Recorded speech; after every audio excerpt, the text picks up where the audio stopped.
Hadirnya UT memastikan bahwa setiap warga bangsa berhak atas pendidikan tinggi di bawah kekuatan hukum tanpa adanya perbedaan. Lebih dari 2 juta lulusan berhasil menyelesaikan studi di universitas terbuka. Kami bangga sudah 4 dasawarsa UT menghadirkan pendidikan berkualitas tanpa batas. UT selalu berfokus ke masa depan dengan tetap berpijak pada nilai-nilai dan budaya adiluhung Nusantara. Digitalisasi layanan pendidikan mempermudah masyarakat dan mahasiswa mendapatkan informasi mengenai UT.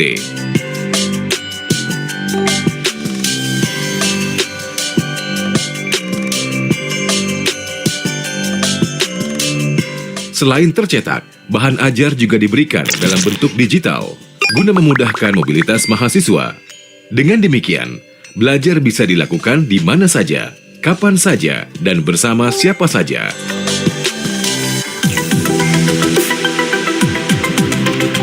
Digitalisasi pendidikan juga diformulasikan ke dalam loka pasar digital mata kuliah yang ditawarkan oleh Indonesia Cyber Education Institute atau ICE Institute. Beragam mata kuliah dari perguruan tinggi terkemuka di tanah air dan mancanegara ditawarkan secara online. Perpustakaan UT sebagai salah satu unit vital di perguruan tinggi menawarkan fasilitas digital yang memungkinkan mahasiswa, dosen, tenaga kependidikan, bahkan masyarakat umum untuk mengakses sumber pustaka secara lebih leluasa. Beragam layanan yang diberikan memastikan student engagement dapat dilaksanakan dengan better, cheaper, and faster. UT pada tahun ini mengedepankan internasionalisasi program sebagai upaya menyejajarkan UT dengan perguruan tinggi jarak jauh berkualitas di dunia. Selain menawarkan program internasional, akreditasi internasional pun dilakukan. International Trust yang tinggi akan meningkatkan kredibilitas UT dan lulusannya.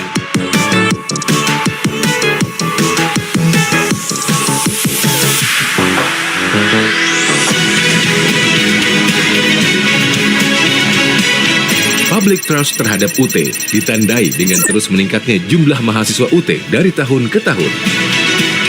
Semoga keluar dari sini makin berkah hidupnya, apa yang diinginkan tercapai, dan yang pasti ilmunya bisa bermanfaat buat semuanya.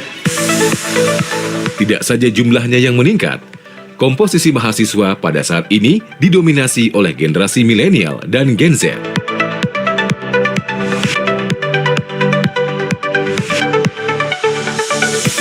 Untuk menjaga kualitas akademik, UT melibatkan BAN PT, Lembaga Akreditasi Mandiri, dan International Accreditation Bodies. Bahkan UT satu-satunya perguruan tinggi jarak jauh di Asia yang secara sukarela dan berkala mengundang ICDE untuk mereview semua layanan di UT. Kita ingin memastikan bahwa layanan yang diberikan telah memenuhi kaidah-kaidah dan standar kualitas yang diberikan oleh perguruan tinggi jarak jauh terkemuka di dunia. Pada tahun ini, jumlah program studi yang ditawarkan berjumlah 47 yang dikelola 4 fakultas dan sekolah pasca sarjana.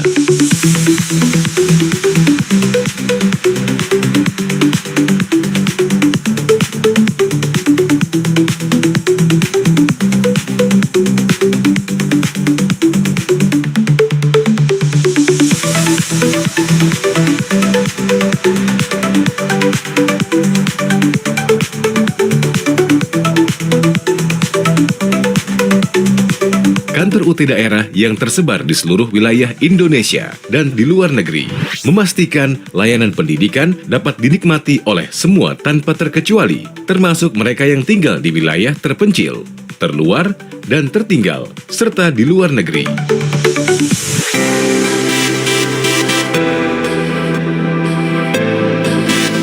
Mungkin harus menunggu puluhan tahun atau ratusan tahun untuk membangun kampus di tempat ini. Puji Tuhan, dengan adanya UT, Saya bisa kuliah meskipun saya tinggal di tempat yang amat terpencil seperti ini. Tanah airku tidak kulupakan, kan terkenang selama hidupku. Biarpun saya pergi jauh, tidak akan hilang dari kalbu. Meskipun saya TKI di Hong Kong, saya tetap bisa kuliah di UT. Setelah jadi sarjana, saya akan pulang dan menjadi entrepreneur yang tangguh. Meskipun kaki ini jauh melangkah hingga kutub utara, saya tetap memilih belajar di kampus tercinta Universitas Terbuka. UT menyalawi. Dengan semangat 4 dasawarsa, UT hadirkan pendidikan berkualitas tanpa batas. Engkau ku banggakan.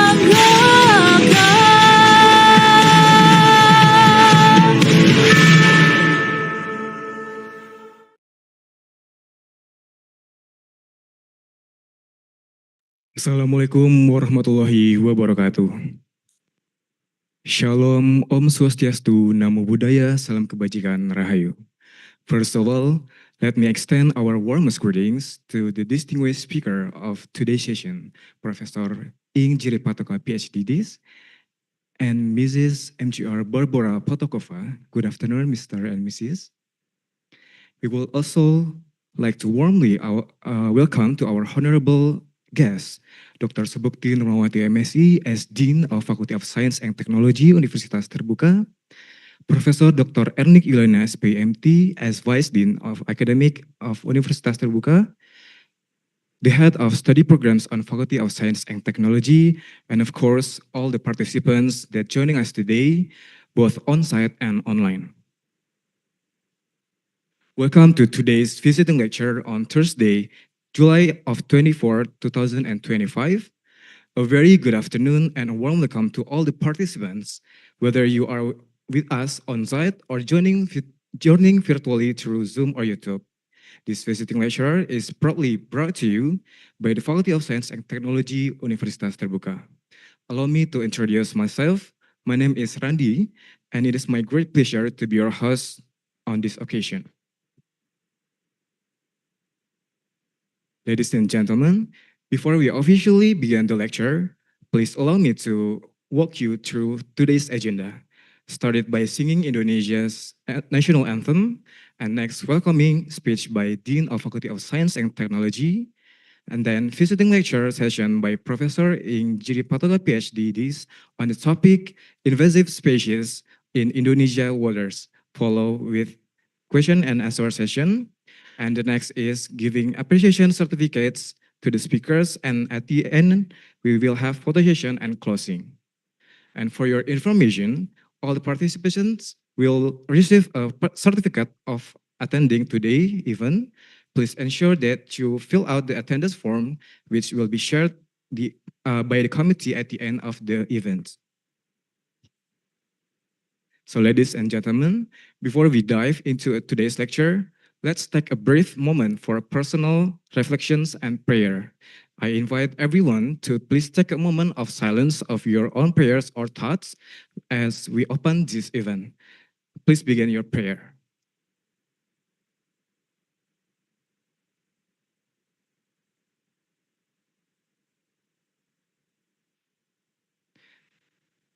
Thank you. May God give us His blessing and grant our wishes.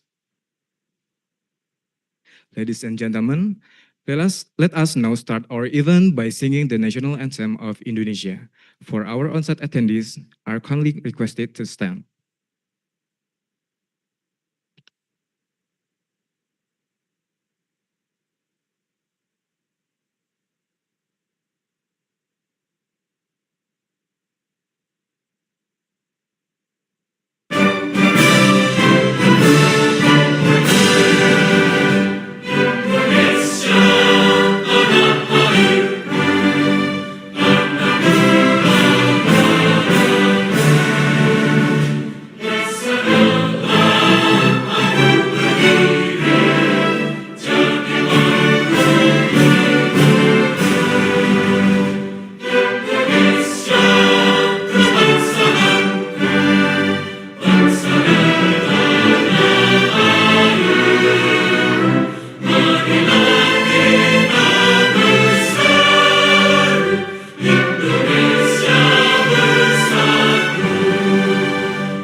attendees may now be seated.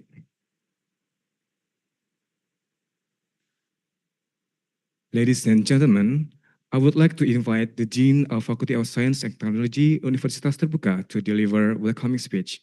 Please welcome Dr. Subukti Mawati, MSc.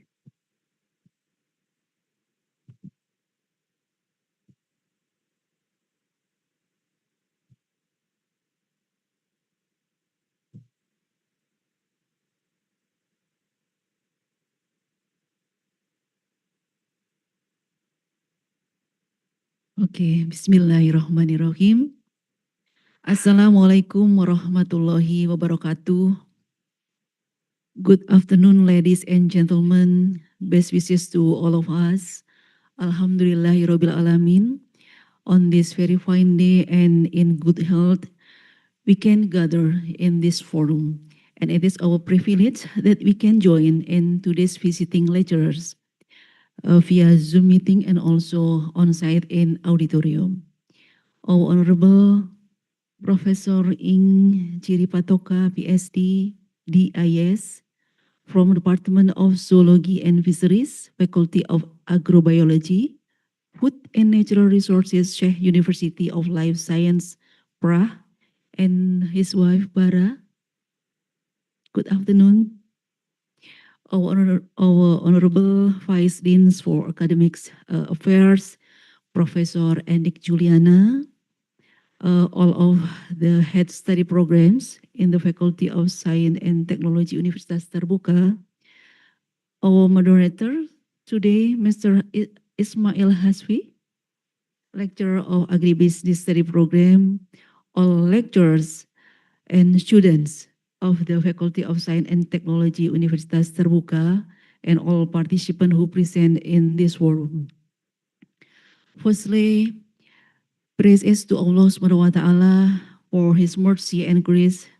Today we are all able to attend the visiting lecturer, our extraordinary speaker, Professor Jiří Patoka, with the topic Invasive Species in Indonesia Waters.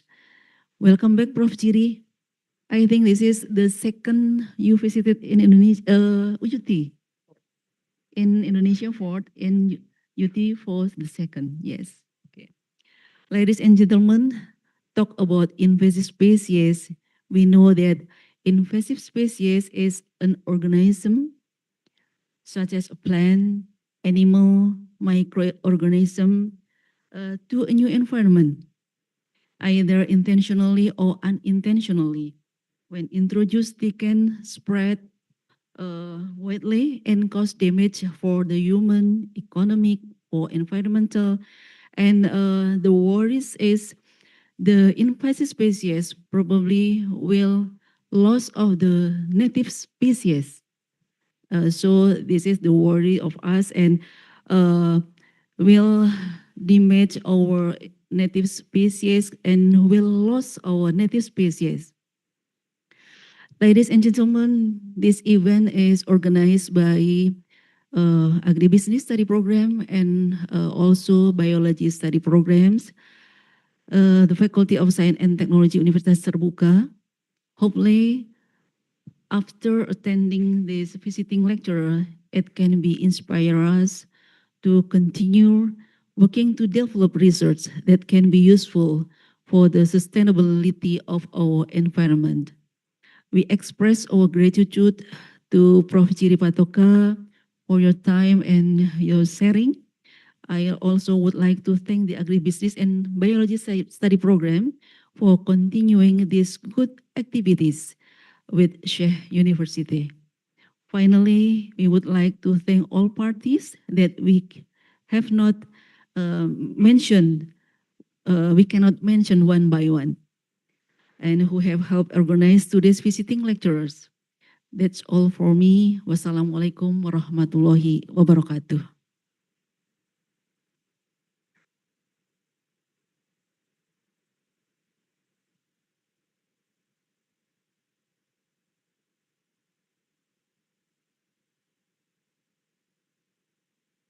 Okay, thank you, Dr. Ruma, for your warm speech.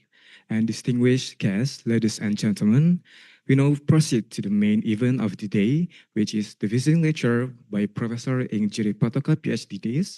on the topic of invasive species in Indonesia's water. Professor Jiří Patoka is a professor at the Czech University of Life Science, Prague, and we are honored to have him today. Before we begin, a quick reminder to all online participants, please ensure your camera is on and your microphone is muted during the lecture. If you have any questions, please use the Q&A feature and submit your questions in the following format: your name _institution _questions. And alternatively, you can raise your hand to ask your question directly to us at Q&A session. Please also remember to fill out the attendance form after the event. The link will be shared in the chat box at the end of the session. Now let me introduce the moderator for today's session, Mr. Ismail Hasfi, M.AGR, who will guide us through this insightful lecture. So, Mr. Hasfi, the floor is yours. Okay, thank you, Mr. Randi. With respect to Dean of Faculty Science and Technology, Dr. Subekti Nurmawati, Vice Dean of Faculty Science and Technology, Professor Ernik Yuliana, students and guests, good afternoon, ladies and gentlemen. Assalamualaikum warahmatullahi wabarakatuh.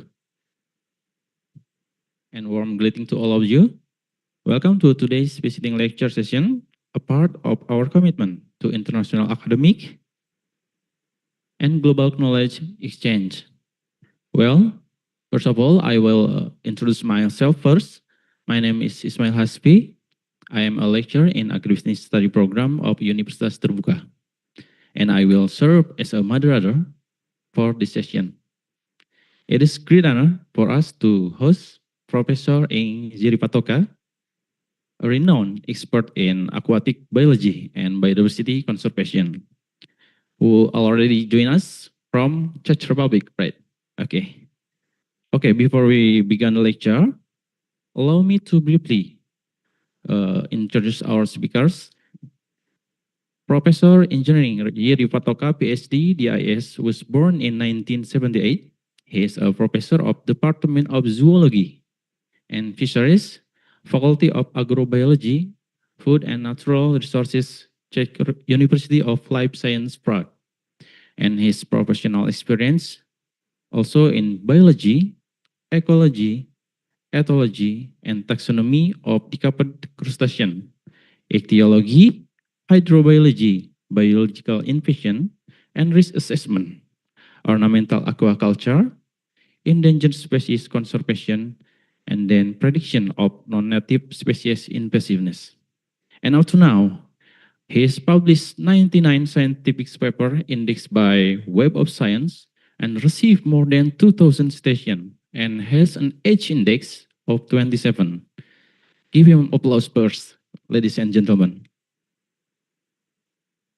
Yeah, thank you. What an impressive achievement, Professor, of your academic contribution. He has also been actively collaborating with researchers from Indonesian and the institution, including IPB University and our college, Universitas Terbuka, and the last one is Sudirman University. He also helped establish the Indonesian Center for Research on Bioinvasion and also the Sulawesi Keepers, right? And then such as NGO, which focuses on endangered fauna in Sulawesi lakes. Okay, before we start, let me explain how this session will go. First, Professor will give your lecture. After that, we will have a question and answer question. Okay? Okay, now without further ado, let us welcome to our speaker to give his lecture. Prof. Jiří, the screen and time is yours.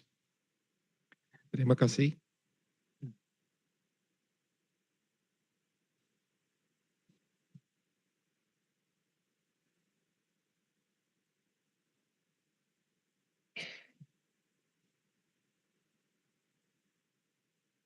Okay, so good afternoon, everyone. The topic of this lesson is invasive species in Indonesian waters. So we will talk about biological invasions, about definition and potential risks regarding some non-native species which are introduced out of their native range in Indonesia.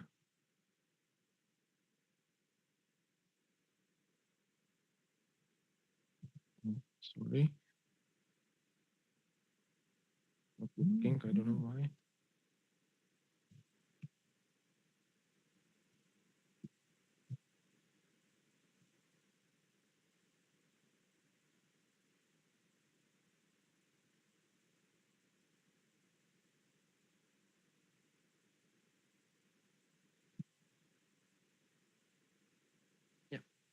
So at first, biodiversity. What is it, biodiversity, and how we can define this term?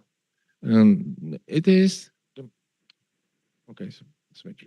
It is some richness of species on the planet. Currently, this biodiversity is faced to some environmental risks, like pollution, like alteration of the landscape to some agricultural land. Also, manipulation with water regime, like building of dams and reservoirs and so on. Climate change. Climate change, we can discuss about the reason why the climate change is coming, but it exists for sure. Also overharvesting of natural resources, not only in marine, but also in terrestrial land, in fresh waters, and so on. And last but not least, invasive species. This one is red swamp crayfish, one of the most successful invaders on the planet, and it is also it was also been discovered in Indonesia. I will show you some cases later in this presentation. And now, switch your attention to biological invasions. What is it? Biological invasion, the meaning is that it is introduction of some species from its native range to some new locality out of its native range. And the new incomer has to establish some new populations, start to reproducing, spreading in the vicinity, and causing some losses on native biota, and not only environmental losses, but in many cases also socio-economic losses. So this is caused by humans.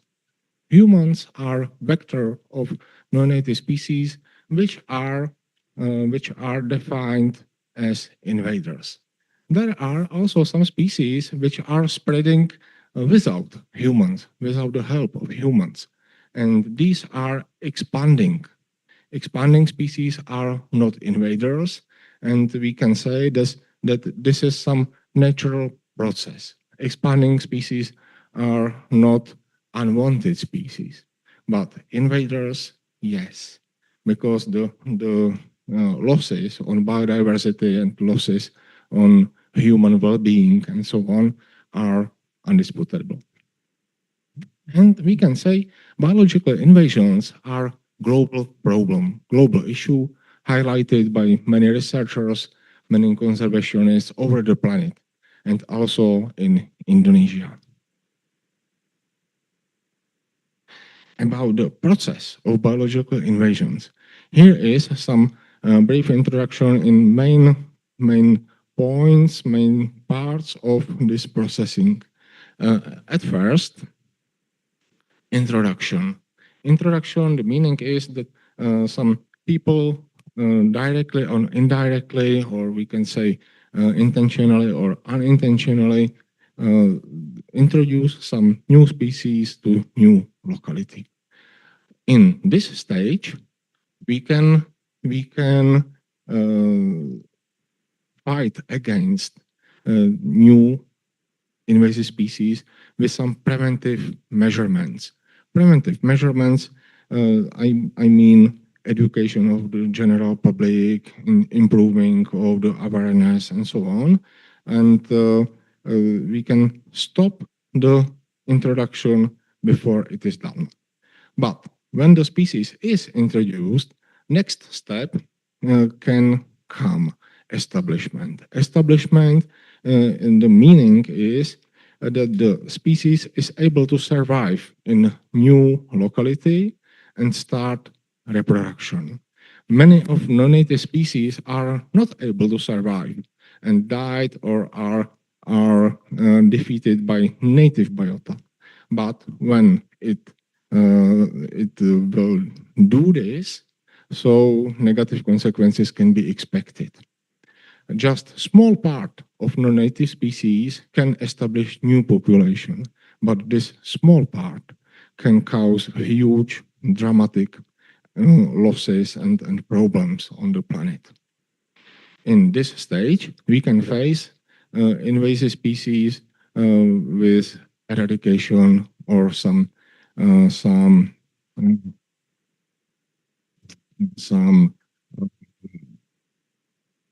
mitigation of them, and we would like to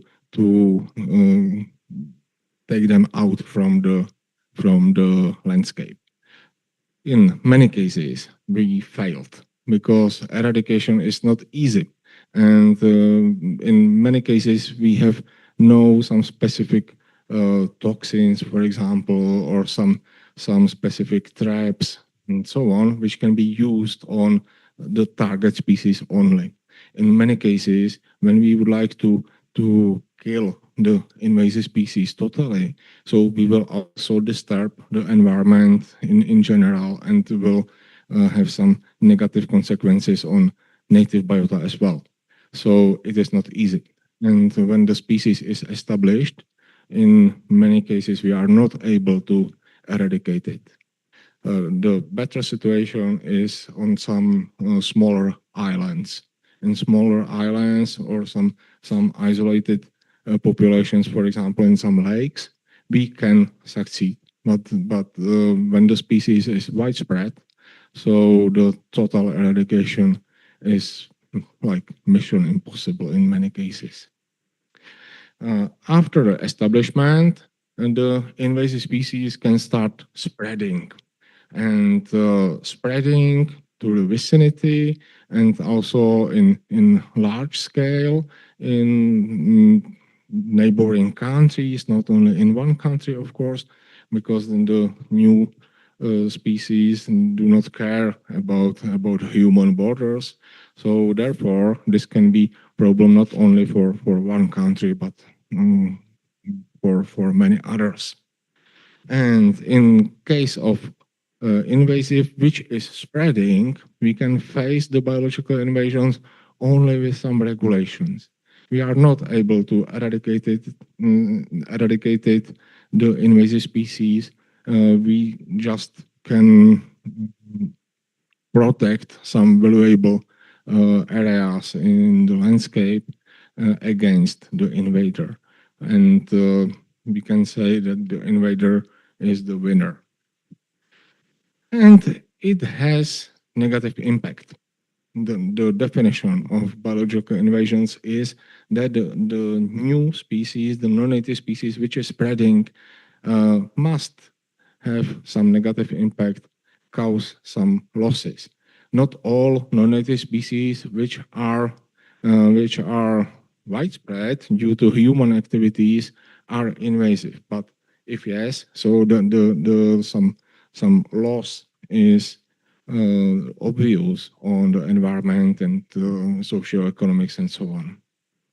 And in this stage, just only some mitigation of the losses can be placed. We have no solutions, and therefore it is clear, it is obvious that we need to stop the invasive species before this stage. In the most optimistic scenario, by prevention, by preventing measurements before the introduction, before the establishment, before the spreading.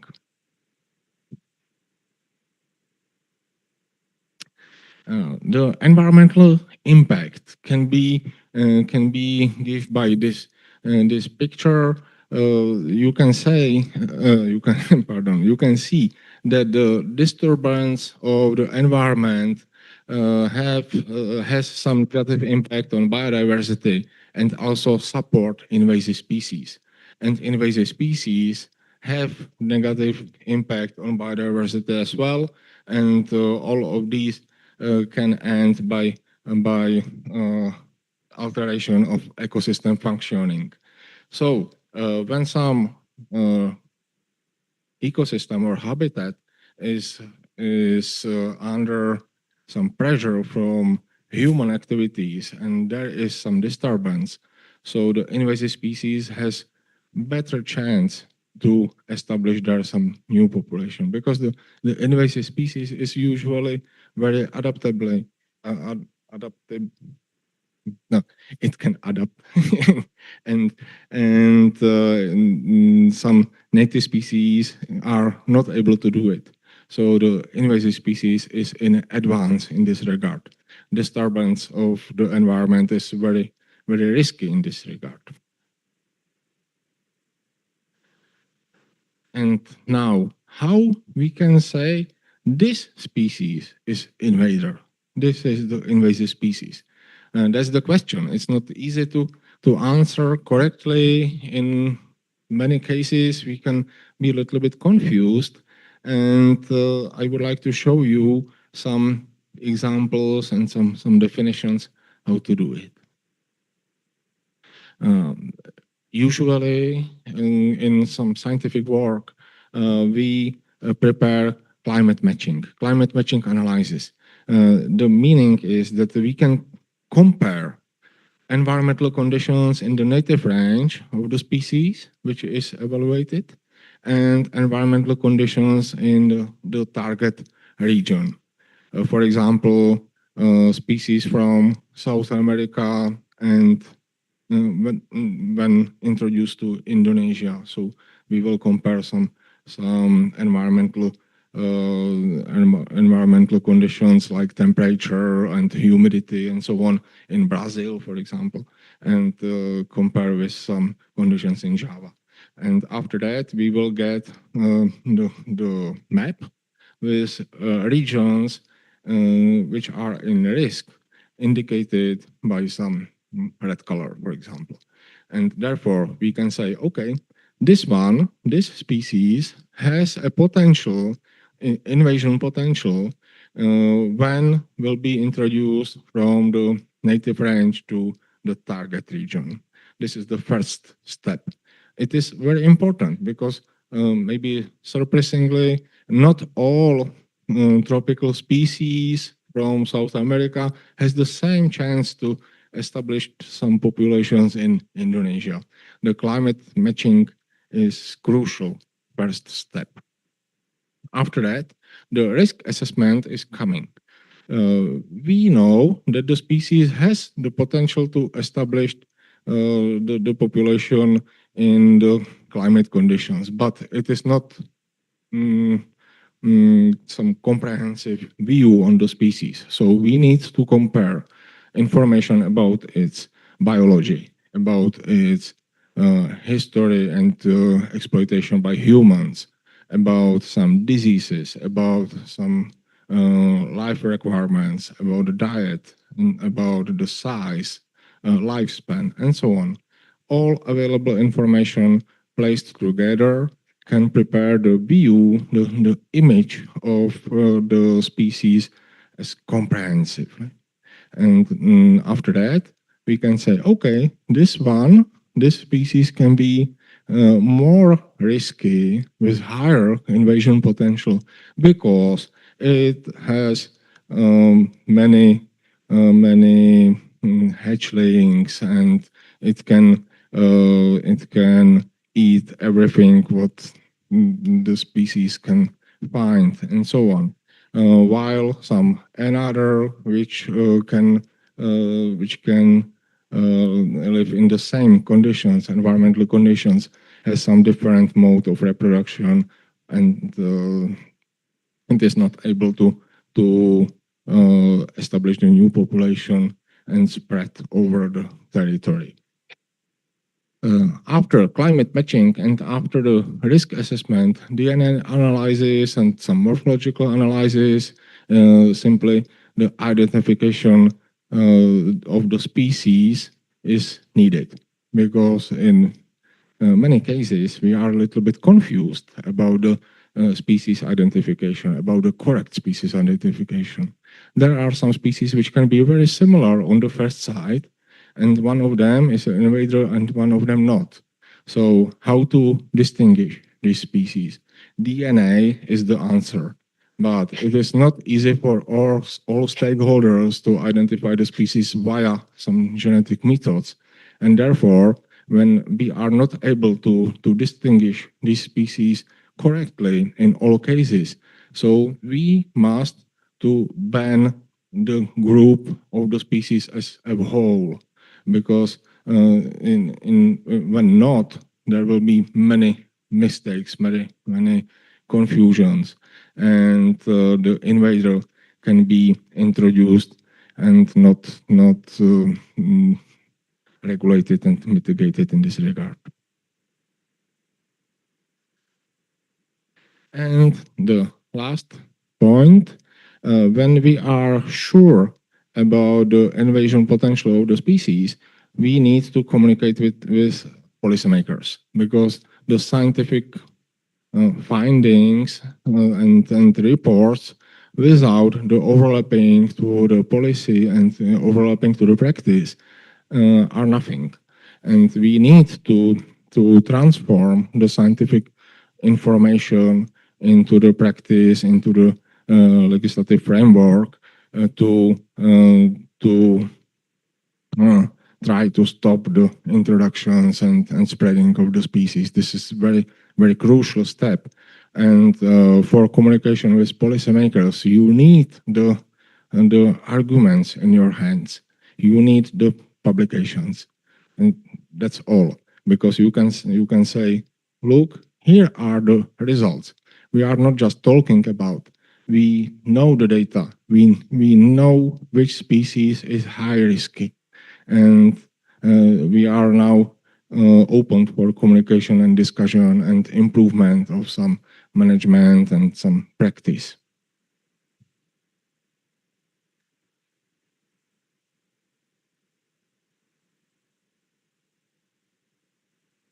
Sorry, not working. Yeah. When we know that the species is invasive and the species is currently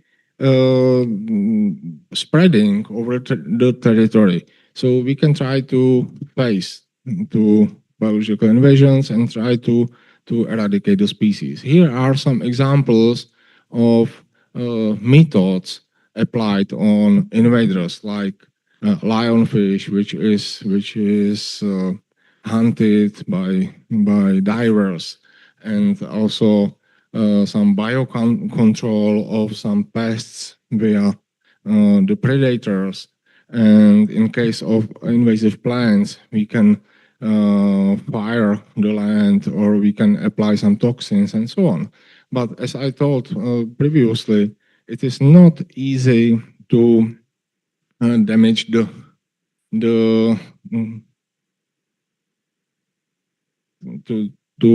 eradicate the target species only. In many cases, we are targeting also the native biota.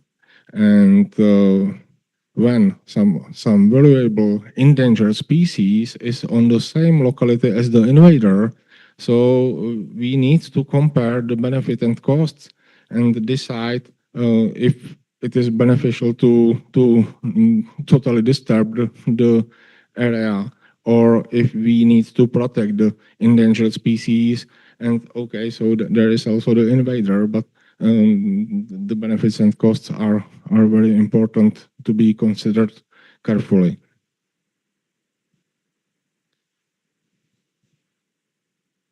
Next.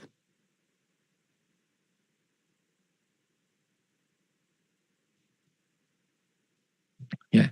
So about pathways of introduction of new species.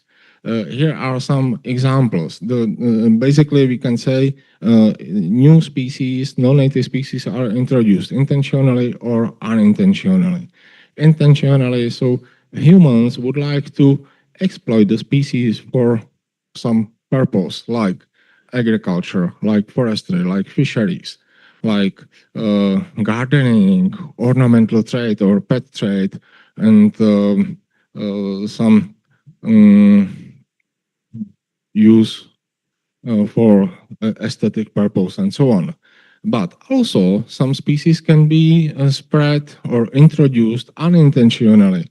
So these species are usually imported with other commodities, like, for example, fruits and vegetable and some other species which are traded, and the new potential invader can be transported associated on the surface of the traded species. And also with biocontrol.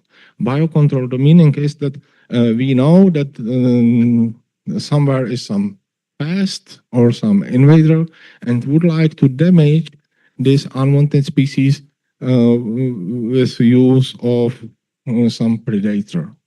For example, wild rabbit in Australia. Wild rabbit was introduced there, and it is very successful invader with very negative impact on native biota. Later, humans decided to introduce the predator of rabbit, the fox. And fox was introduced to Australia, but did not consume the rabbits, but also the native biota. So the idea was very good, but the result was terrible.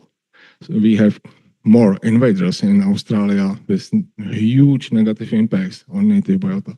So biocontrol is very risky when it's managed not carefully. And this is just one example. We have many more. Okay, next. About the risk assessment, next. Oh, is it working? Yeah.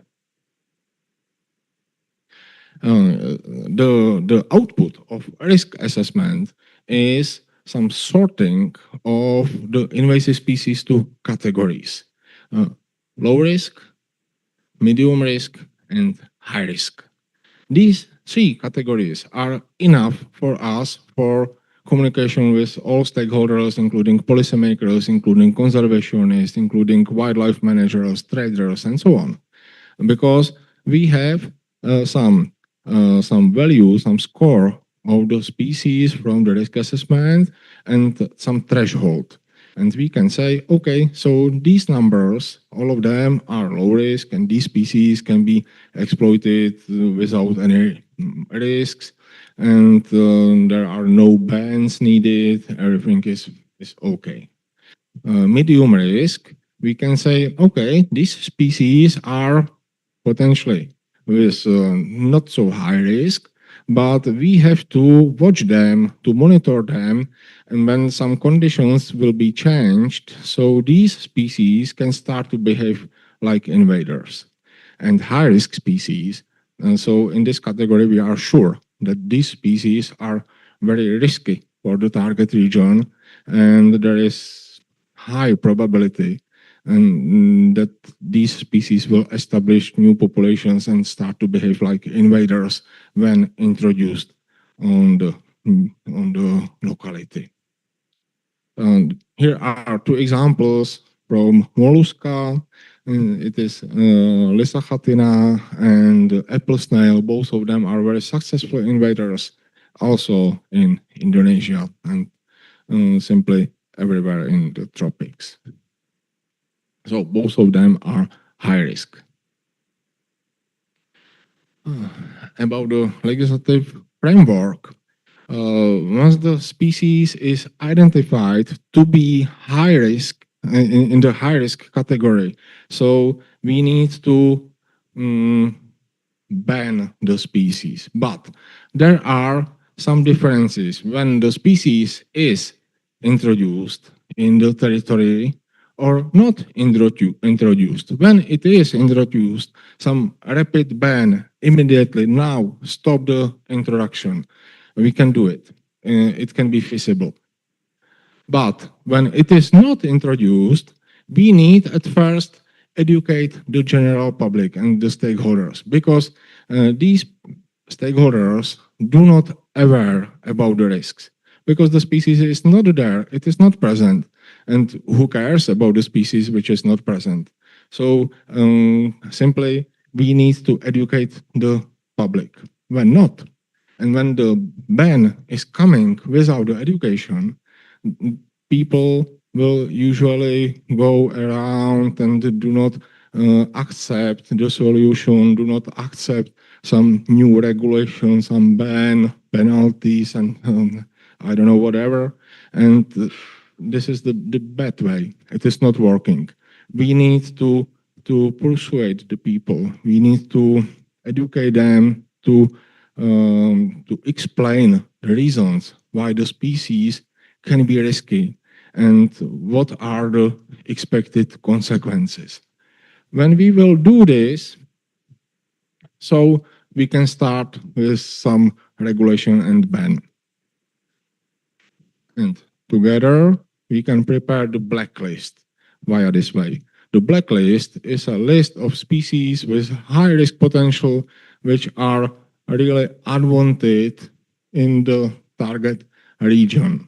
But the target region is also very important to be well defined, because, for example, my country is in Europe, but there are completely different conditions in North Europe and South Europe. So when we would like to say this species is unwanted in the whole Europe, so yes, we can do this, but there is a very small number of species which are able to behave as invaders in Sweden and in Italy. So therefore, we need to well define the target region. In the tropics, so the situation is maybe easier in this regard, because the climate conditions will be similar. And now I would like to switch your attention to ornamental aquaculture and examples of invaders which are exploited for this branch, this sector of aquaculture. What is it, ornamental aquaculture? It is keeping and rearing or production of species for aesthetical purpose, not for human consumption, in indoor and outdoor tanks or aquaria.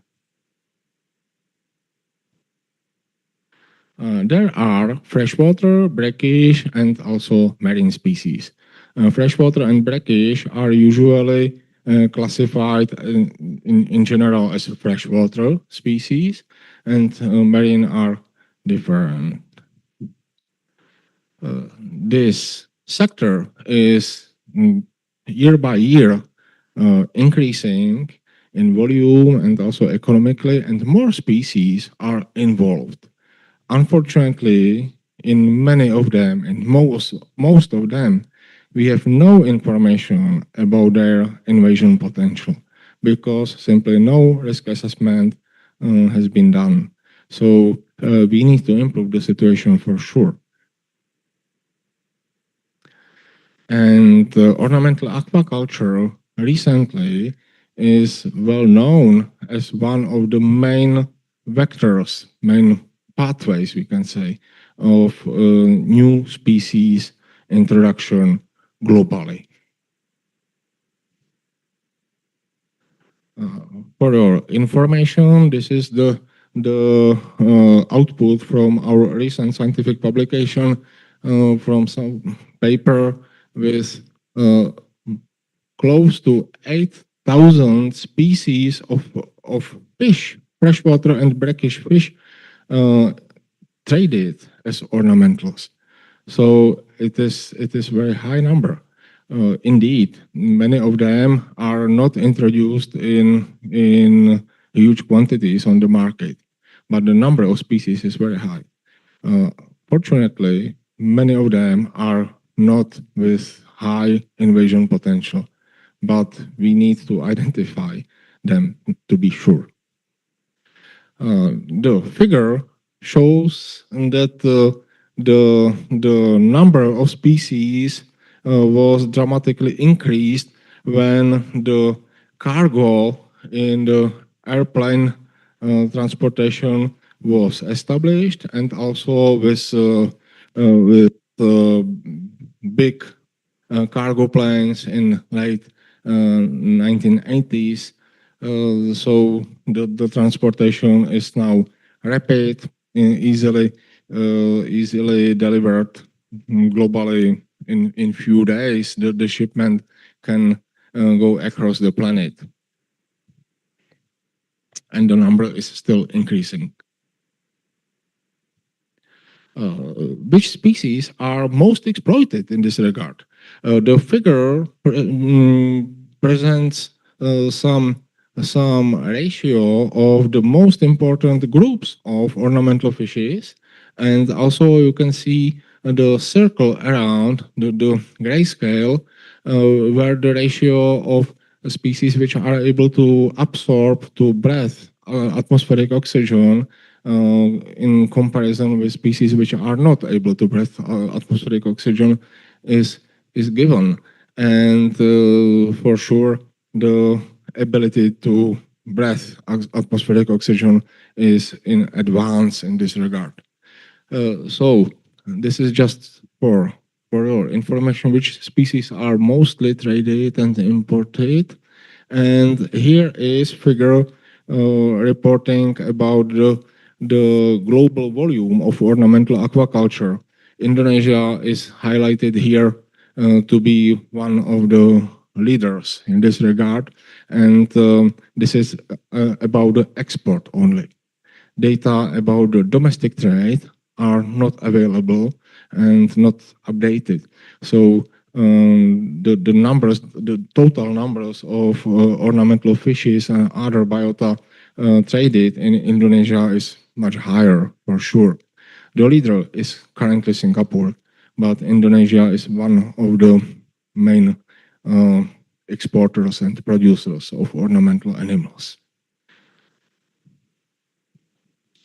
Usually, species are exported from Jakarta abroad, both marine and freshwater, to North America, to Europe, and to Japan, and also to Singapore. And from Jogja and Surabaya, many species are delivered to the domestic trade. So together, we can say many species of ornamental fishes and invertebrates are traded in Indonesia and are produced in Indonesia. The production of these animals here is from indoor aquaria, from outdoor, some tanks, from outdoor ponds and farms, from lakes, Danau and Situ as well, where these species are produced in net cages, and from wild capture also. But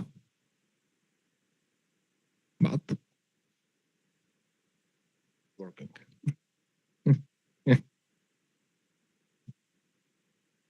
Yeah.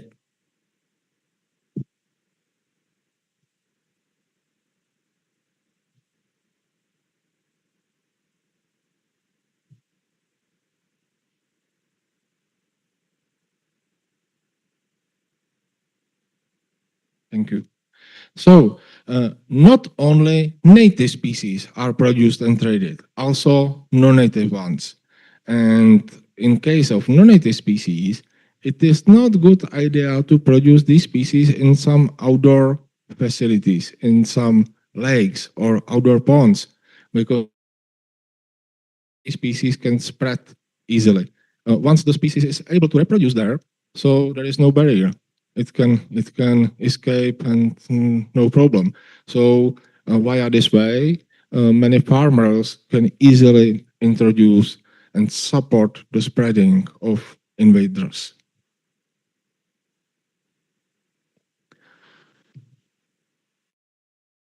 Here is example of climate matching, climatic analysis in Indonesia.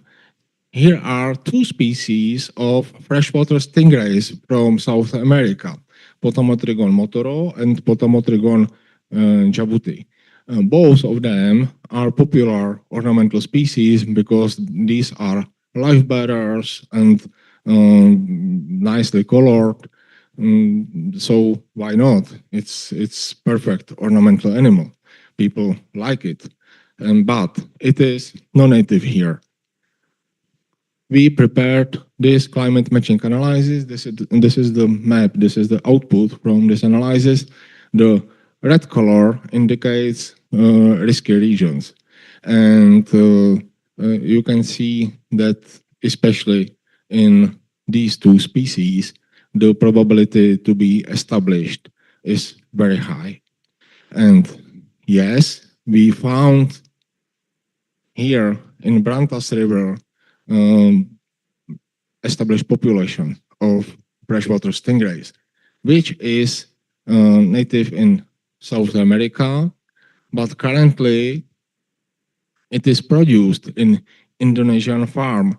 This is the only one farm, but where I was personally 2 years before, but I guess that there will be more than one farm in Indonesia. And these stingrays are produced for the ornamental trade, and some people allow them to escape from the aquarium or intentionally release them in the wild. I was very surprised because this is expensive animal, but maybe some people would like to show their power by releasing expensive animals.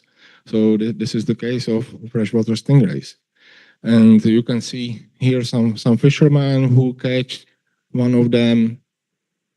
And when we focused on the numbers from some statistical evidence, we found that from Indonesia in CITES, there were registered only 122 individuals exported from Indonesia in recent years. But when we get numbers from the Indonesian Statistical Office, we found that the production is much higher, and you can see that close to 30,000 individuals are produced. So the production is simply very high here, and it is not surprising that some individuals can be found in the wild. They can survive. Why not?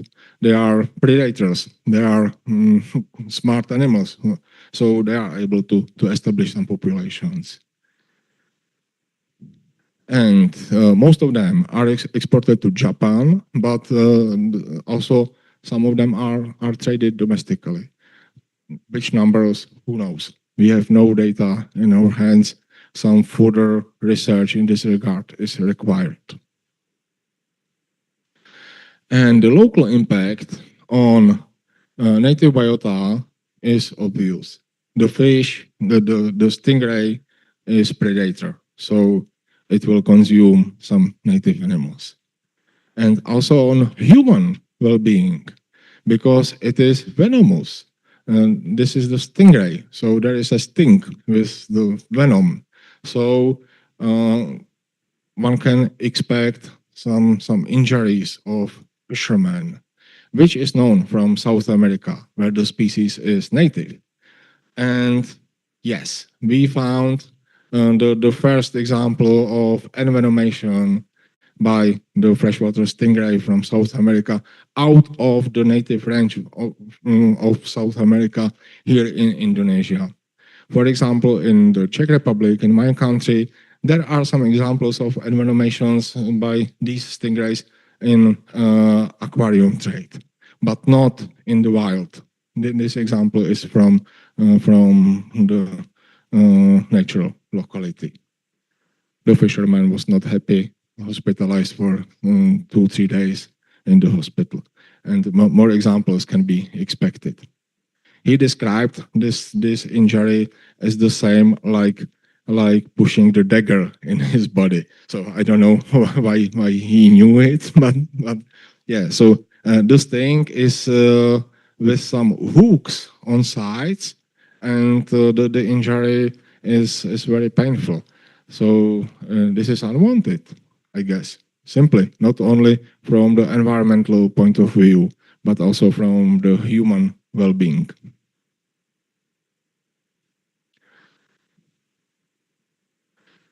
Another example are sailfin armored catfishes from South America as well.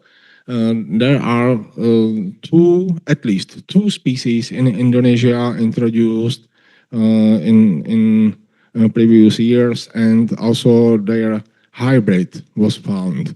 The names are Pterygoplectis pardalis and Pterygoplectis disjunctivus. Both of them are benthic catfishes, which are able to reproduce quickly once established the new population. And besides the environmental impact, then they can also damage the fishermen gears nets, and therefore these fishes are unwanted. Also with some carapace on their body, and it is not easy to consume them by humans. So these fishes are unwanted. Be prepared also the map from climate matching, and data from the records in the wild were included. You can see that especially Pterygoplectis pardalis, the upper one, has a high invasion potential in case of Indonesia. In many locations, these fishes were introduced unintentionally, or nobody knows about their consequences and impacts. But one island is exception. In Lombok, we found these fishes to be introduced intentionally to graze on water hyacinth, which is invasive plant. But unfortunately, the water hyacinth is floating on the water surface, on the level. But the catfish is on the bottom. So it is not possible to graze on the floating water hyacinth. And this was a very bad solution, very bad management practice. And intentionally, these catfishes were introduced to the Lombok Island. And this picture is here as evidence of the importance of scientific work, because after the paper with the climate matching was published, another scientific team tried to open the topic and the discussion, and together we prepared another paper on Indo-Burma region with the same species which are also invaders there. So this is just for your information. When you will work responsibly and feasibly and will produce some papers, some data which are published, so new possibilities for cooperation will come. Another example, Arapaima gigas, piraruku. This is the biggest bony fish on the planet, also predator, and also from South America. It was found also in Brantas River in Java and elsewhere, but in Brantas River we expect the established population or maybe close to be established, because Here are some pictures of a big female which was captured by fishermen, and on the picture here you can see gonads. There are some eggs. So the female was gravid, and the reproduction is expected. So after the climate matching, we can say Arapaima magigas is very risky for Indonesian waters, and the introduction in the wild is really unwanted, but it was done. We found in the Brantas River more than 20 individuals, and who knows what will come in future. This is a big predator. On the other hand, this is also example of the biodiversity conservation paradox. The biodiversity conservation paradox means that some species is endangered in its native range, but can be also invader out of its native range in some other locality, like Arapaima gigas. Arapaima gigas in Amazonia, in Brazil, is critically endangered, close to be extinct in the wild. But currently, in Indonesia, it can behave like invader. And now, what is the right solution? Is it needed to kill all of them here in Indonesia, or to protect them because they will be extinct in the native range? Who knows? It's not easy to answer this question. Maybe some managed program for potential repatriation to South America or something like this can be the right way, but it's up to broad discussion with scientists and all stakeholders, conservationists and wildlife managers. So this is important to keep in your mind, that not only some solution which seems to be fine on the first side can be the right way, the right approach how to manage the biological invasions. Polypterus senegalus, maybe you can know this fish as palmas. This is from Africa. It's some prehistoric fish which was also introduced in Indonesia via ornamental trade, because this fish is popular as ornamental animal. And here are data from our publication about the production in Indonesia. And you can see that the gray line represents the domestic production, which starts in 2019. Recently, it's not so far. And yeah, and the blue line is the export. In 2021, the export starts. So currently, we can say we are at the beginning of the huge production of palmas in Indonesia. And now, is it in the wild? Yes, it is. In both phenotypes, wild, dark pigmented, and also albino. We found some populations in Java, Sumatra, and Kalimantan, and some others will follow for sure, because this species is traded in huge quantities and produced in huge quantities.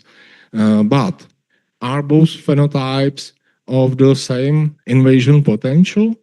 I assume that not. We prepared some series of experiments in the laboratory with both wild and albinos, and get these results.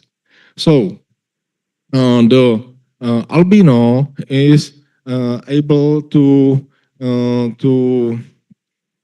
get more food than wild pigmented phenotype especially in bloodworms. Bloodworms are maybe better visible for albinos, and the albinos are more voracious than wild pigmented. This was a little bit surprising information for us.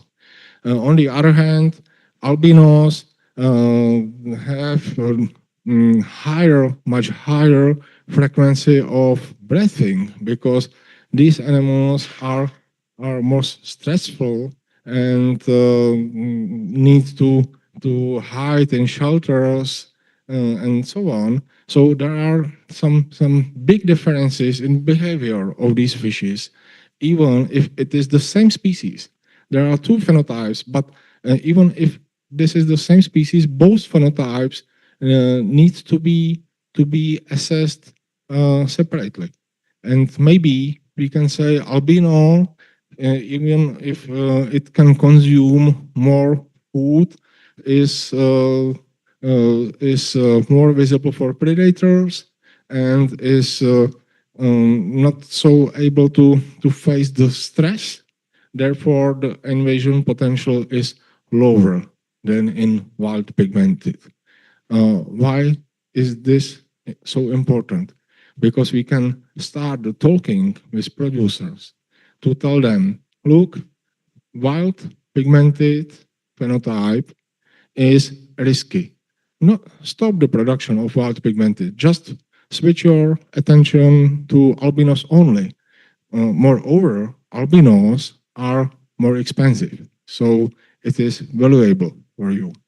And via this discussion, we can change the behavior of producers, but not to restrict their activities only.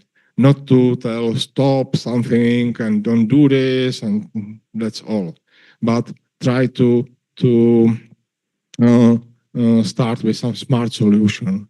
Change the production from the wild pigmented to albinos. This is the smart approach. This is very important because, especially in case of production of ornamental fishes, the producers are usually they need the salary from the trade, and we would like to cooperate with them. We are not in fight with them, and therefore we need some solutions for them, some advice how to manage the production to be more sustainable and not so risky.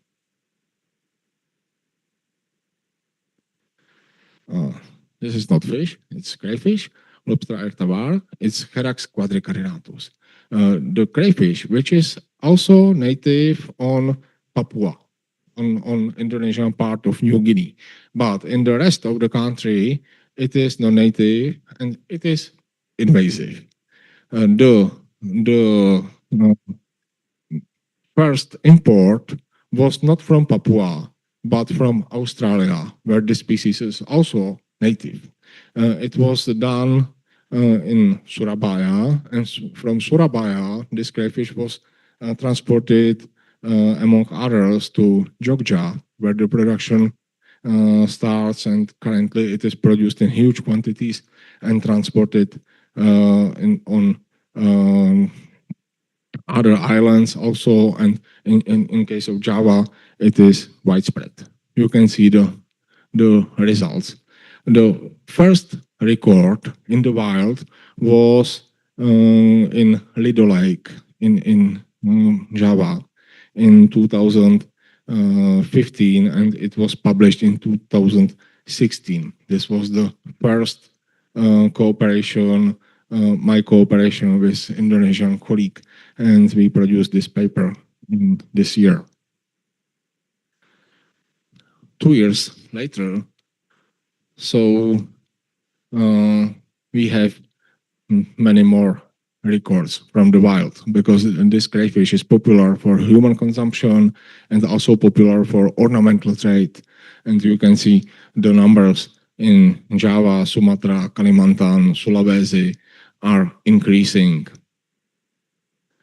And later in 2021, in Java, the crayfish is widespread. And I guess that the similar situation will be also in Sumatra.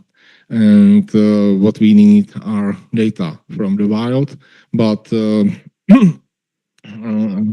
currently we can expect that the crayfish is really widespread in Indonesia. But here is the worst. It is much more risky than the previous one. Hyrax quadricarinatus is non-native in the most of the territory of Indonesia, but this one, even if smaller, is more risky because it is a vector of one non-native pathogen.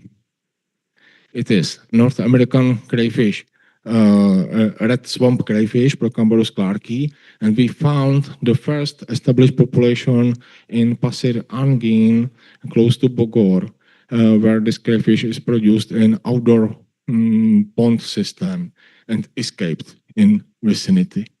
And we took some samples for analysis of the pathogen of crayfish plague, because the crayfish plague is a lethal disease which was introduced to Europe, and we have some experience with this pathogen, and we tried to detect the pathogen here in Indonesia to be sure that the population is clear, but unfortunately the infection was confirmed. And not only in the crayfish, but also there were two other decapod crustaceans on the locality. One native crab, it's Paratelphusa convexa, and one non-native shrimp, Macrobranchium lanchesteri. Both of them were positive on crayfish plague pathogen, but the concentration of the pathogen was low, and therefore we cannot say what will follow once the concentration will increase. Maybe these animals will die, but maybe not. Maybe they are resistant and they will transmit the pathogen in other places. Both ends of this story are very bad. And I hope that we can start the communication with the policymakers about some possible regulation of red swamp crayfish, because when the crayfish or the crayfish plague will be transported to Papua, many native species of crayfish will be lost. There are maybe 100 species, and all of them are or with exception of two of them, the rest are endemics of very small areas, usually one lake or one brook, and that's all. And all of them are very sensitive to this pathogen. Moreover, species which are produced in aquaculture, like crayfish, like crabs, like shrimps, can be devastated by this pathogen. So this is very important topic, and some further monitoring of the situation is required, because we need the data. This is one of the topics which can be opened for cooperation if somebody would like to cooperate.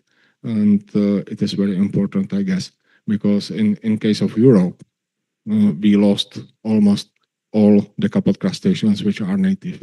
There are some populations which survive, but year by year, each year, we lost another one or more than one. So the future of European crayfish is very uncertain, and probably will not end positively. The same situation can follow in Indonesia, because this is the first time when the pathogen was discovered in the tropics, and nobody knows what will follow.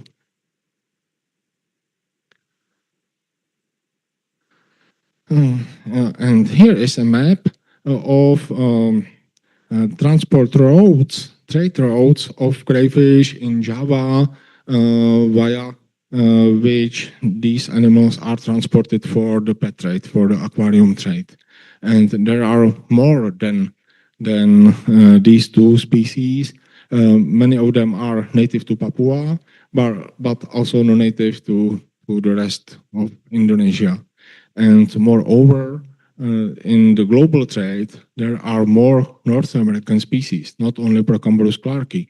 And once these species will be introduced to Indonesia, also the crayfish plague can come with them. So this is the topic which is needed to talk about. Together with Professor Jon Wittner, we prepared the paper on potential establishment, and also Bo Ernik, potential establishment of new crayfish which can be expected once these animals will be introduced to Papua. You can see the red color as regions which are in risk, especially North American crayfish are very risky in this regard, and these animals are not there, and it is up to our responsibility to do not allow them to be introduced in Papua. As is my knowledge, the current Indonesian legislation is not against the transportation from one island to another, so therefore these crayfish can be legally introduced there, but this is not a good idea.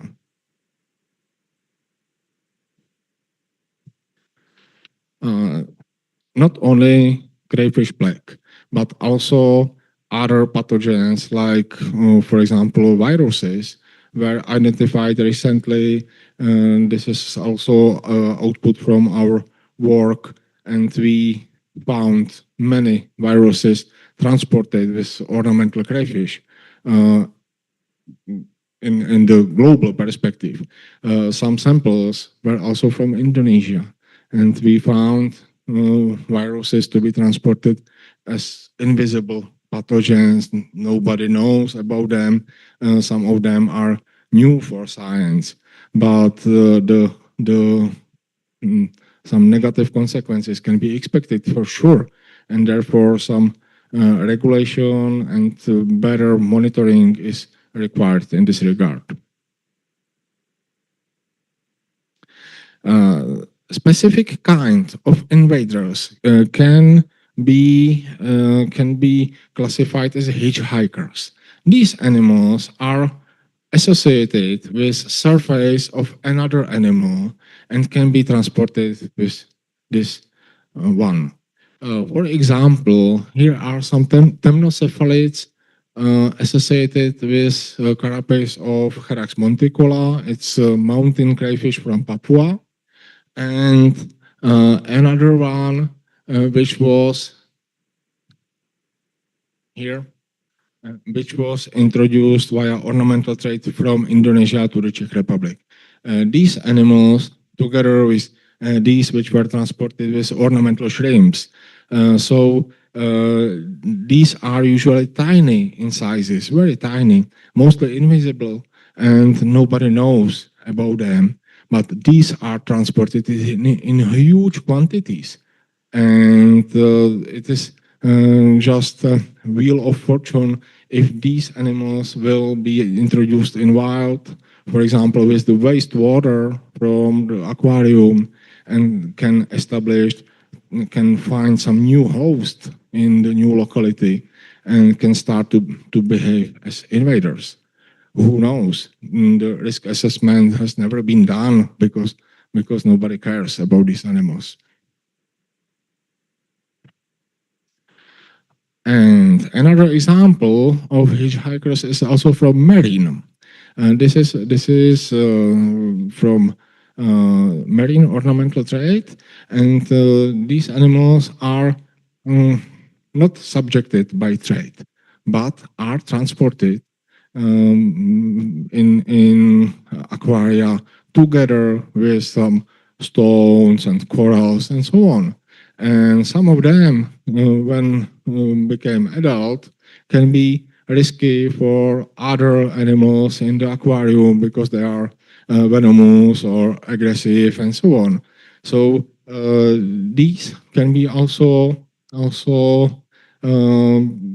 maybe identified as invaders, and especially in some countries with the with the marine environment, with the sea, these can be transported in the wild and start to behave as invaders.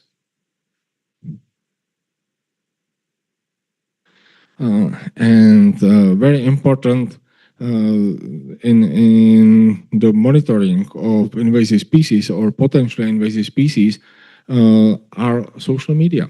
Social media are monitored recently, not widely, but we found many examples of the introduction of non-native species in the wild in Brazil. These pictures are some examples of the collection when the aquarium owners documented releasing of non-native species in the wild, and also we have some data from Indonesia. And after that, once the locality was identified, and the non-native species were captured there, and their presence was confirmed. So easily they survive, at least part of them. And why not? We can use these data as well. These people usually have very low knowledge, awareness about the invasion potential, but we can use the data about the introduction of non-native species from the social media like YouTube, Facebook, and so on.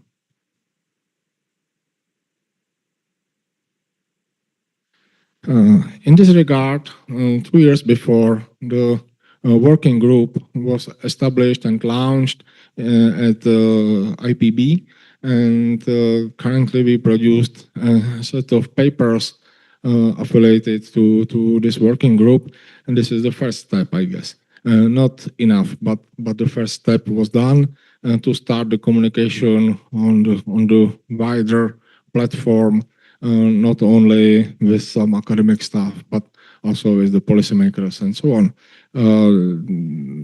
I hope that we can collect more data and we can help the Indonesian biodiversity to survive for future via this approach. About education of the public, about the outreach. It is very important part of the facing biological invasions, because without the educated populations, we cannot expect the responsible behavior from the people. So we need to focus on this, including education of pupils and students, because we assume that once the opinion of the human is formed in the childhood, it can be very beneficial in adulthood as a responsible person who do not want to go around some management measurements, but agree with the management measurement and will behave as a responsible man. And yeah, so it is crucial to avoid some potential introduction events in future. We have some examples also from the Czech Republic, just for your information. Here are some pictures from the education activity in Czech schools. We produced also 2 books for Czech teachers, how to teach about the topic, because the teachers are a very important group of people with a huge impact on children. Unfortunately, the teachers in the Czech Republic have usually very low awareness about the topic. So we need to teach them, because it is out of our possibilities to go directly to many schools to teach the kids there. It's time consuming and not feasible. But once we will teach the teachers, so they can do it. And also some examples from Indonesian schools. Hopefully some more will come this year, and we would like to communicate with them widely, but it is not easy because my knowledge of my school of Bahasa is not enough for this. So this can be also a nice topic for some maybe students or colleagues who would like to focus on environmental education. So we are open for the communication. And some meetings with universities like UNSUD or with some experts like Jiří Patoka from Zoological Museum in Bogor. We would like to communicate with all people who are interested in the topic and the biodiversity conservation. Also at UT, and hopefully we will continue.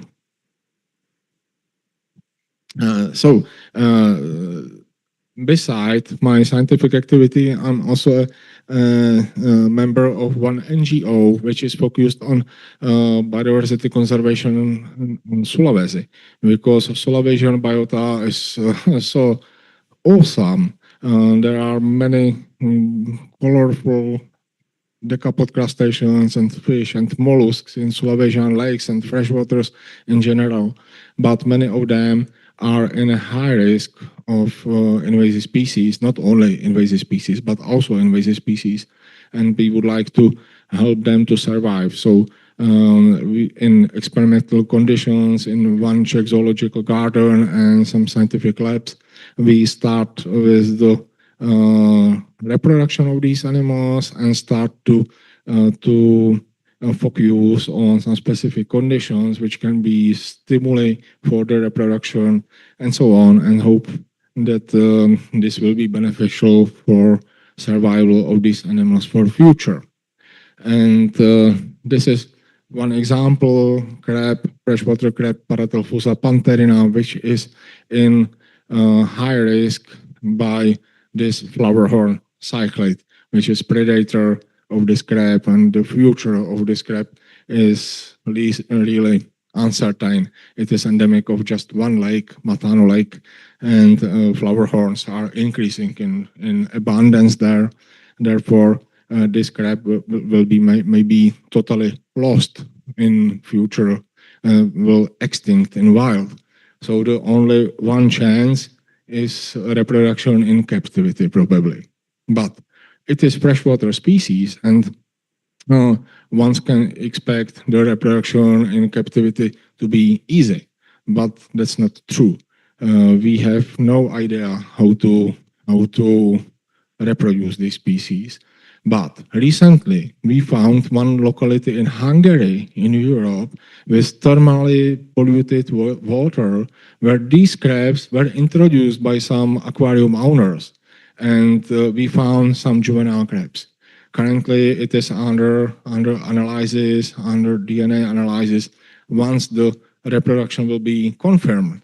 So the huge monitoring activity on this locality can start, because there are some conditions which are okay for the crab, for the reproduction. Once we will be sure about these conditions, we can start with some modeling in a laboratory and start the reproduction. Hasanuddin University in Makassar are keen to cooperate in this regard, and I hope that we will succeed. Here is a picture from environmental education together with Mosintuvu in Sulawesi, and the people there are motivated to focus on the biota there, because they know that it is missing. So we need to help them. And the final point, this is a shrimp, which is native to Java, Neocardina palmata. And in the recent history, these shrimps were traded as plain shrimps, some transparent shrimps, but some of them were imported on aquarium trade with orange bubbles inside. The name is nectarine shrimp. but the orange bubble is not nectarine like fruit, but the most probably some parasite. And who knows what is it? I don't know it, but I would like to know it. So what I need are these shrimps. Unfortunately, they are lacking on the trade currently. But I guess that here in Java, somewhere, maybe in Georgia, who knows, there is some farmer who can produce these shrimps in huge quantities, because it was not some shipment with 1,000 transparent shrimp and 1 or 2 infected by the parasite. In the bag, all of them were infected. So I guess that maybe some artificial infection or infestation on the farm can be done, or there is some population with some natural infection. Who knows? Maybe the shrimp is some transporting host only, but maybe not, and maybe some changes in behavior can be expected because the parasite is orange. So this is disadvantage for the host because it's more visible for predators. So I guess it is not random, and this is very interesting. When somebody will find the farmer or the shrimp, so let me know, because the focus on scientific publication is clear in this regard, and I have no possibilities how to go over the Java from the east to the west and again and again and again to find the farmer. But maybe some students, maybe somebody from UTE can know the farmer. Okay, so that's all, I guess. Maybe check it. Yeah. So terima kasih banyak for your attention, and if somebody would like to communicate with us via email, it will be much appreciated. Terima kasih. Okay, Prof. Jiří, thank you very much for your great and informative presentation. But we have to move to a Q&A session. But before that, I'm curious. I have a question for all of this. Based on your experience and your perspective, what brings you in Indonesia? And again, sorry, what brings you in Indonesia? What makes you interested in this country? Why? Yeah, I mean, yes. yeah. So it's a good question, but not easy to answer. So when I was a child, so Indonesia was for me just some tropical Eden, far, far away from Europe, and but recently I found in an aquarium the crayfish from Papua, and I was so grabbed by these animals and their behavior and colors and so on, and I found that nothing is known about them. So I start reading and focus on these animals, and after that Professor Jorn Wittner came to the Czech Republic, and we are in touch, and the cooperation was started from 2015, and finally I'm here for the 4th times. So I'm very satisfied because Indonesia is not so far as I thought as a boy. So it is so far, but I'm able to come here. And yeah, so I like this country and the awesome biodiversity richness. So it is Thank you. very perfect. And I found and I read some article in Papua. You have found the crop is experience. I read some journal like Serac genus, right? Okay, thank you. And then I would like to invite the audience. We have audience to 200 in Zoom, and maybe please for you guys, students and lecturers, college, to take this opportunity to share thought, to ask question, and maybe in the Zoom area you may raise your hand and type your question in chat box, and maybe in this auditorium, anyone please. Okay. Maybe the auditorium first, and then show the Zoom in the auditorium. Okay, please. Please mention your name and question briefly. Okay. Thank you for the opportunity. My name is Triwijayanti Septiarini. Actually, my background is not from the agriculture or even from biology. I'm from mathematics department, and I just wonder. Apologies if my question is too funny, but I just wonder what is your reason to select the Indonesia water species? Is there any special reason that you choose the topic? Thank you. So, species which are most important for me, you mean? Or- Can you repeat the question, please? Is there any special reason or your background to choose the species in Indonesia waters? Yeah. My question before. What? Yeah, so it is because I'm hydrobiologist. So I like the biota in water, and my country has no sea. So I'm focused on fresh waters, and so I like the freshwater crayfish, lobster, tabar, and in Papua there is a huge richness of formerly undescribed species which are very interesting to me. So, and this is my favorite group of animals. And moreover, I'm interested also in fishes and also some other invertebrates like shrimps, crabs, and snails. So the spectrum currently is much wider than only crayfish, but the crayfish is the most favorite group for me. Okay, thank you. There any response from Miss? Okay. Okay, thank you. And the next question, please. Okay, my name is Ikma Zikriani. I am from Biology Study Program. First of all, thank you, Professor Jiří, to an amazing presentation. Especially you brought Indonesia, the case from the Indonesian water.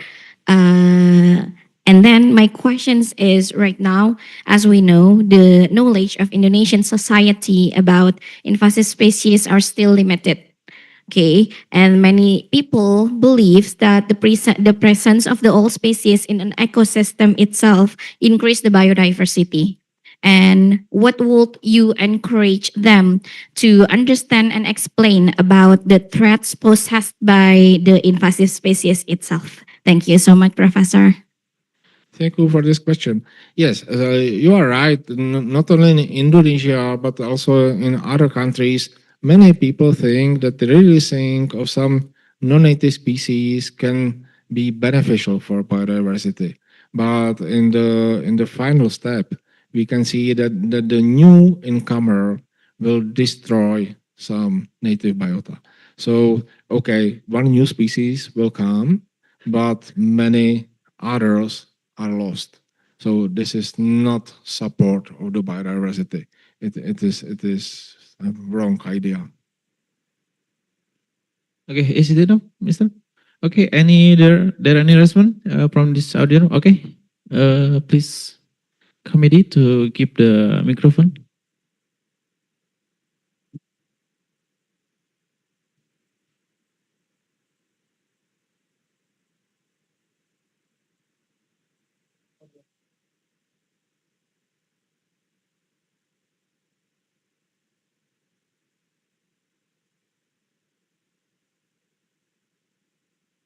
I like your explanation about the conservation paradox with the example of the Arapaima in Brantas River in East Java. I think what is interesting is about the population genetic of the native population in South America and the new population in East Java. If we can compare the population genetic of both population, it can be interesting because the population in East Java comes from very limited individuals, so there can be some in genetics, there can be some bottleneck effect or inbreeding that affect the population genetic. Or is there any studies already about the different population genetics of the different species population like that? Thank you. Yeah. So good question, but also not easy to answer because I have some contacts in Brazil. There are some ichthyologists who are focused also in Arapaima. Recently, more species were described formally. Currently, we have, I guess, 5 species of Arapaimas in South America, and maybe not all Arapaimas in Indonesia are Arapaima gigas. There can be some another species, who knows? But the genetic analysis is currently impossible for me because I'm not authorized for genetic samples in Indonesia. So I need some counterpart who can be responsible for this sampling, and it is not running currently. So maybe in future, but you are right that we expect that it is Arapaima gigas, but maybe more species or some specific haplotype from some specific population can be here. Who knows? We currently say Arapaima is here. That's all. Okay, thank you. We are gonna move to the Zoom question. We have some question. Maybe please the committee to show up the question from the Zoom. Okay, we have a question like the first one is, how can we control predatory fish that are nearly destroying fish habitats and ecosystems, such as the rapidly reproducing red default fish? Should we use poisoning or conduct fish capture to restore the original ecosystem? Yeah, so red devil fish is also a problem, not only this fish, there are more examples like Oscar and so on, and the flower horn, but currently we have no clear solution how to face them, because as I show the picture from Matano Lake in Sulawesi, and there was a campaign on hunting on invasive fishes there. But via this way, we can destroy the population, but the most probably not totally. And once the fishes will be intensively hunted, so they can start reproduction in smaller sizes. So this is very, very risky, because after that, no hunting is possible because the fishes will be in small sizes and start reproduction as young fishes. So this can be the paradox of the hunting campaigns, and some other methods like application of some toxins or I don't know, trapping, something like this, electrofishing, are not working in some large locations. These can be applied just in some isolated ponds, for example, but not in some big lakes or rivers, without the destruction of the biota completely.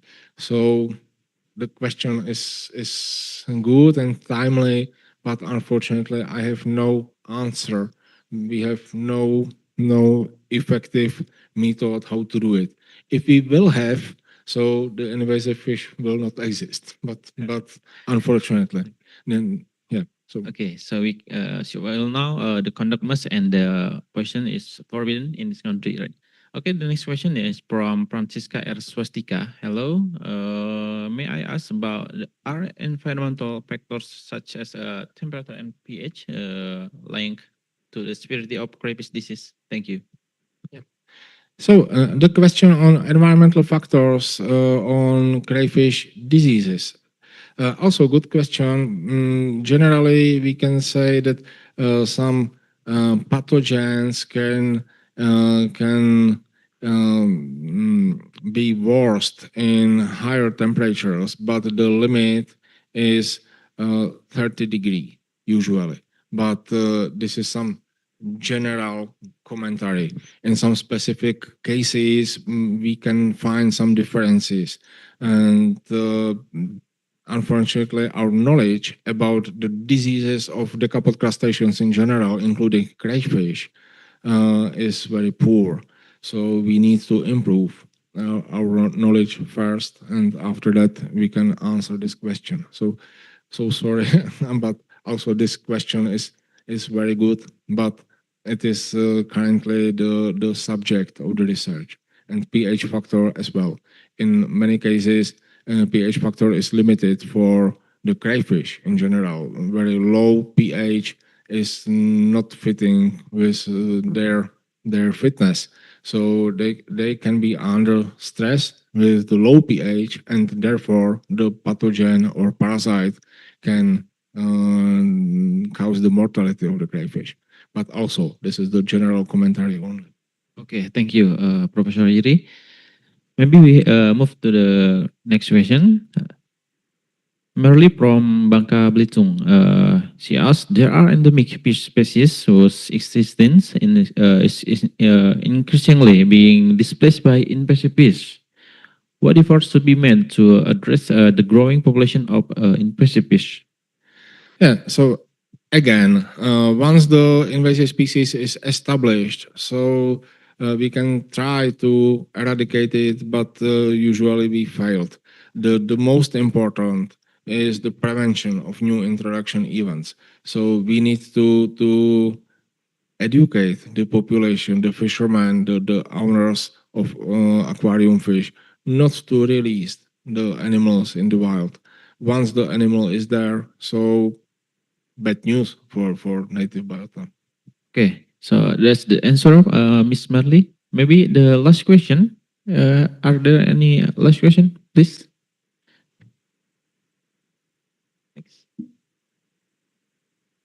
Okay, this is the last question. From Shafiq, I want to ask something. Does climate change can cause a big change in fisheries migration? And the second one question is, in what ways does the invasive species succeed in occupying an ecological niche similar to that of native species? Yes, for sure. The first question is correct, because the climate change is changing the migratory behavior of fishes. For example, European eel is in trouble because the migratory how to say the Gulf's flow is slower and declining, and therefore larvae of European eel will not migrate from the sea back to the European freshwaters. And this is just only one example. So once the temperature will be changed, the freshwater environment will be changed as well. Marine will be changed as well. And therefore new obstacles, new conditions in the water will exist, and we can expect disrupting of migratory behavior, not only of fishes, but also of invertebrates. Who knows? And the second question, the invasive species, once the species is invasive, so it was successful. But many non-native species are not invaders because they are not successful in replacing native biota in their ecological niche. So this is the difference between non-native species and invasive species. Invasive species are non-native species which are successful. This is the minor group from the whole group of non-native species, but this minor group can cause huge environmental and socio-economic impacts. Okay, thank you. There are the answer, Mr. Shafiq. Maybe we come to the last of the session. And thank you for the audience, the lecturers, students, and guests for your engagement and presence. And ladies and gentlemen, as we come to the end session, I would like to extend thank you once again, Prof. Jiří Patoka. To extend our deepest gratitude to Prof. Jiří Patoka, please give some applause to all. Okay. Okay, maybe before I close this session, I would like to Prof. Jiří to participate with us, to also participant, to make a pantun. We call pantun, but I don't know in English. But if I say 4 sentence, in the end you have to say cakep or good, cakep. Okay, let's start. Maybe all participants, please participate with us. Mentari pagi bersinar cerah, bunga bermekar harum mewangi. Visiting lecture datang membawa berkah, menambah wawasan, membuka hati bersama Prof. Jiří. Okay. Okay, ladies and gentlemen, I will read the conclusion for visiting lecture today. The conclusion will, today we learned that invasive species pose serious threats to Indonesia aquatic ecosystem, and then biodiversity and local economies. These species often spread through the pet trade and lack of public awareness. Managing this issue requires collaboration, risk assessment, legal regulation, and education. Let's take this knowledge as a call to action to protect our waters and raise awareness about the dangers of biological invasion. With that, I officially close today's visiting lecture. Thank you, everyone. I give it back to the MC, Mr. Randy. Okay, thank you, Mr. Hafi, for moderating this session. And of course, please give a big applause for Professor Jiří Patoka for sharing his expertise with us today on invasive species in Indonesian waters. What a truly enlightening session. And ladies and gentlemen, as we come to the end of today's lecture, we would like to express our gratitude for our speakers, Professor Jiří Patoka for his time and dedication. As a token of our appreciation, we will present certificates to our distinguished speakers. I would like to invite the Dean of Faculty of Science and Technology, Dr. Nurma, to present the certificate to our speakers.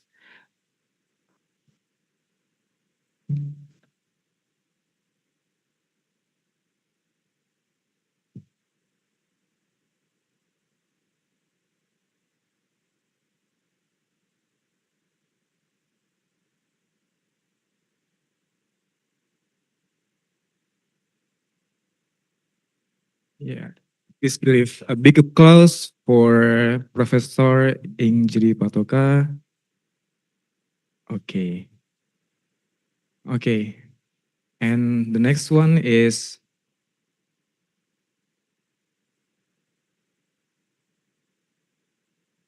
a gift from Faculty of Science and Technology to Professor Jiří Patoka.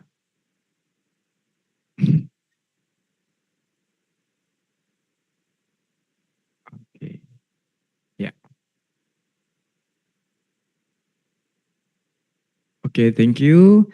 And we will also like to invite Vice Dean of Academic Faculty of Science Technology and all the participants that join on site to come forward to take a photo session together with Professor Jiří Patoka.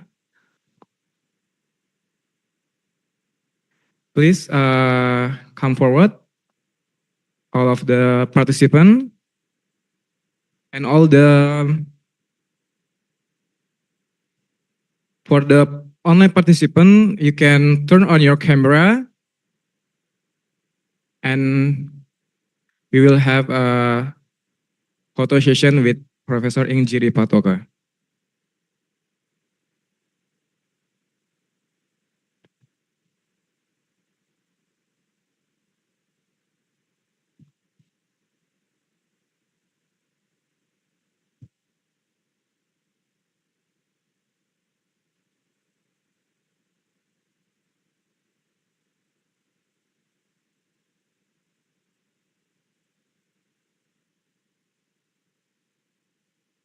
Yeah, maybe some of you can sit to.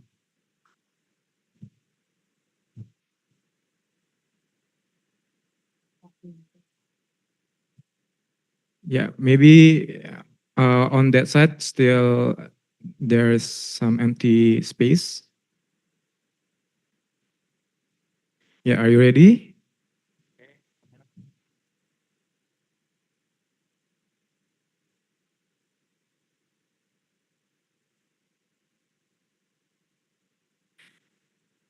Okay, spirit style.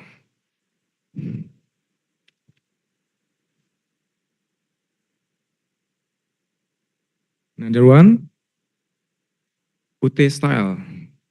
Uh, right hand with U shape and the left one T.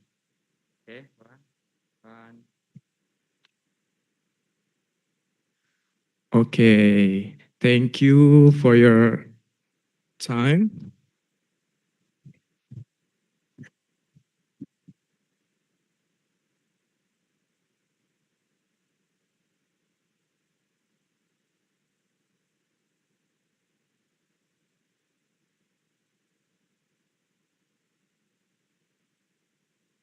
Yeah, so ladies and gentlemen, we have now come to the end of today's event.